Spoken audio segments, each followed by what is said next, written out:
اللهم صل على سيدنا محمد اللهم صل على سيدنا محمد. بسم اللہ الرحمن الرحیم. السلام علیکم بھائیوں. میرے خیال میں جتنے اچھی طرح مولانا صاحب نے آپ سب لوگوں کو سمجھایا، مجھے سمجھایا، تو میرے خیال میں میرے پاس تو الفاظ نہیں ہے. مجھے تو خود ان کی بات کا انداز اور جس طرح سمجھا رہے تھے بہت زیادہ پسند آیا اور مزہ آ رہا تھا ان کی باتیں سننے میں. میں تو یہاں پہ ہماری جماعت ہے جمشید بھائی، ان سے میں ملنے آیا تھا. ہمارے بزرگ ہیں بڑے، میرا کافی تعلق ہے ان سے. تو یہ اللہ کے راستے میں نکلے تھے، ہم نے کہا ہم بھی جائیں، ان سے ملیں، تھوڑی سی دعائیں لیں اپنے لیے. اور جس طرح میں نے پہلے کہا کہ اچھی طرح انہوں نے سمجھا دی. میرے پاس خیر اتنے الفاظ تو نہیں ہیں بولنے کے لیے، لیکن ایک بات میں لازمی آپ سے کہوں گا کہ اللہ تعالیٰ نے کرکٹ کے ذریعے مجھے پوری دنیا گھمائی. کالے پیلے ہر قسم کے لوگوں میں، امیر ہو غریب ہو، ہر قسم کے لوگوں کے بیچ میں اللہ نے مجھے توفیق دی بیٹھنے کی، ان سے ملا. لیکن آپ یقین کریں میں نے ایسے ایسے لوگوں کو دیکھا ہے کہ جن کی صرف تنخواہ کوئی 2 سے 2,500 روپے تنخواہ ہوگی، 5-6 بچے ہوں گے، اور آپ یقین کریں کہ ان کی زندگی اتنی زبردست اور اتنی سکون والی زندگی. آج کل کے دور میں 2-2,500 روپے والا بندہ، 5-6 بچے، سمجھ نہیں آتا کہ بندہ کس طرح اسکول بھی جاتے ہیں، کھاتے پیتے بھی ہیں 3 وقت کا، اور کوئی پرابلم نہیں ہے ان کو. اس کی وجہ صرف اور صرف جو مجھے نظر آئی ان کا تعلق اللہ سے بہت زیادہ ہے. وہ اللہ تعالیٰ نے ان کے 2-2,500 روپے میں اتنی برکت ڈالی ہوئی ہوتی ہے کہ وہ اپنے مزے سے اپنی زندگی کو گزار رہے ہیں. تو جس کی زندگی میں دین ہے، پورا کا پورا دین ہے، وہ زندگی سب سے خوبصورت ترین زندگی، وہ اس دنیا میں بھی کامیابی اور آخرت میں بھی ہے. اور جس کی زندگی میں دین نہیں ہے اس کی زندگی جانور سے بھی بدتر زندگی ہے. میں اپنی مثال دے رہا ہوں، میں خود بھی پٹھان کا تو یہ مشہور ہے نا کہ نماز پڑھتے ہیں، کام سارے کرتے ہیں لیکن نماز نہیں چھوڑتے. 3-4 وقت نماز میں بھی پہلے پڑھا کرتا تھا. تو میرے کافی عرصے سے میرے ایاز بھائی ہمارے ساتھ آئے ہیں، یہ میرے گھر بڑا آیا کرتے تھے، تو میں ان کو بگا دیتا تھا یا چوکیدار وغیرہ سے منع کرا دیتا تھا. تو ایک دفعہ محلے میں ٹیپ بال کھیلتے ہوئے ان کے ہاتھ میں آئی گیا، تو ان کے ساتھ میں بیٹھا، خیر ان کی بات سنی ہے. ان سے میں بالکل بھاگتا تھا، دور بھاگتا تھا. تو ان کے ساتھ جب میں نے بات ان کی بیٹے تصویریں نہ کھینچے موبائل سے، بیٹھ جاؤ. تو ان کے ساتھ خیر جب میں بیٹھا ان کی باتیں سنی تو مجھے اس دن یہ احساس ہو گیا تھا کہ شاید آفریدی تم نے کل مرنا بھی ہے، اور تم اپنے ساتھ لے کے کیا جاؤ گے.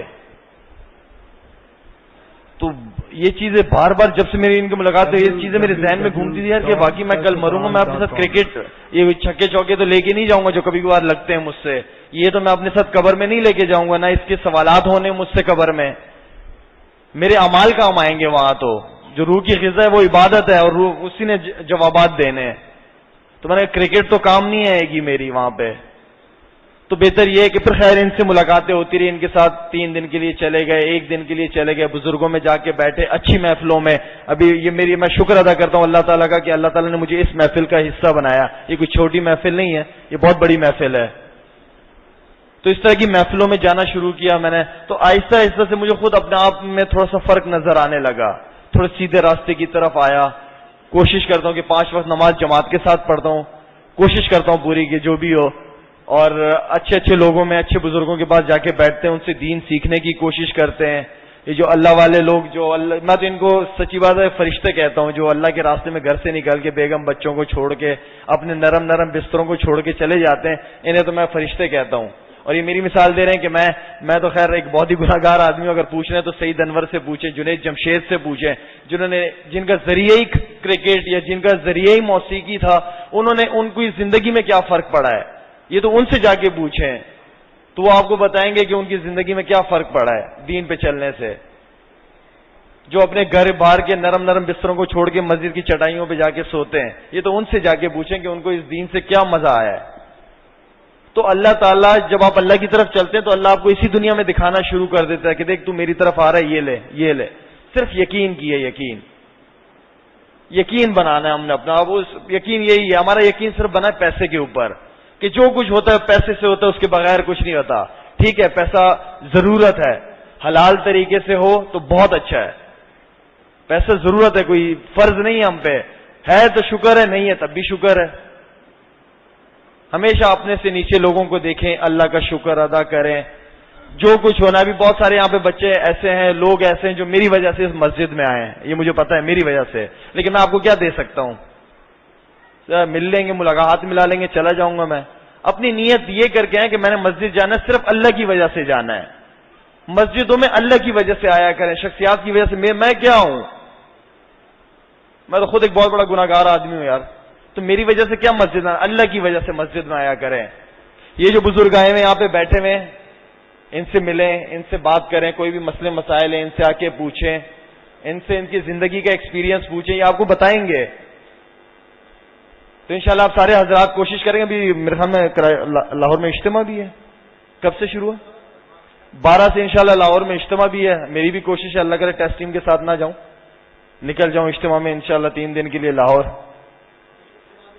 اور انشاءاللہ ارادہ میرا, میں نے تو مجھے تو یہ ایریا بہت پسند آیا. انشاءاللہ میرا امید ہے کہ یہاں سے انشاءاللہ 3 دن کے لیے لازمی جماعت لے کے, میں خود اپنی کی جماعت لے کے یہاں لازمی انشاءاللہ آپ لوگوں کے ساتھ 3 دن گزاروں گا.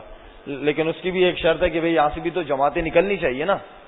یہاں سے اللہ کے راستے میں لوگ نکلیں گے تو ہمیں پتہ چلے گا نا کہ بھئی ہم جائیں گے تو ہمیں بھی فائدہ ہوگا انشاءاللہ. تو اب سارے حضرات کوشش کریں گے انشاءاللہ اس چیز کی. بھائی انشاءاللہ دعا کریں. بھوک بھی لگ رہی ہے نا, کھانا بھی کھانا ہے. تشکیل یہ